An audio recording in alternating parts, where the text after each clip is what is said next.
Restore Thrive, we're back. Thanks for joining us again, guys. We have a user request today talking about how we can mobilize to help with shin splint pain. So we're going to get down on the floor and get to it. So come on down here. When we talk about shin splints, what we're talking about is the front of this shin here. And so you have a big muscle down the front we call your anterior tib.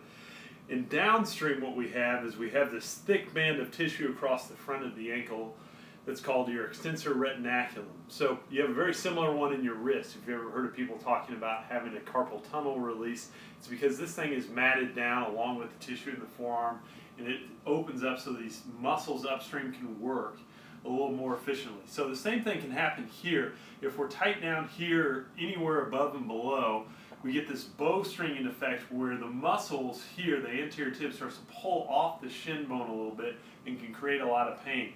So we're going to take an upstream downstream approach, giving you guys a few different exercises you can work on to kind of free things up down in this shin region. The first thing we're going to do is we're going to get any sort of ball, lacrosse ball. We can use the M-wad ball here, and we can just put this right in the meat of our shin. Get into kind of a kneeling position, get that other leg out from underneath us so we can center that pressure right over the front of the shin. And what I want to do is just kind of hunt around, find those spots that are stiff. When I find those spots, try to flex and extend my foot a little bit, circle my ankle around in both directions, just work through all that nastiness that you find in there. Spend a couple minutes doing that, and then we want to consider that we're a system of systems, so not only do we need to work the front, we need to work inside and outside as well. So we can pin one ball on the outside of our calf, and we can match the other ball right on top, put a little pressure down through that ball, and then see if that tissue can move the way it's supposed to when we start flexing the ankle up and down. With this one, everything from right below your knee to right above your ankle is fair game. So we can kind of work up and down the line there, inside and outside. Another option we have here, if we only have one ball, or if we have something like a kettlebell, we can put the ball underneath, and we can put this kettlebell right behind the shin bone here. Use that handle to create a little pressure, and again, flex and extend. And that, if you've never done it before, is going to feel pretty awful, but it's something you need to make sure moves if we're going to free up things around here.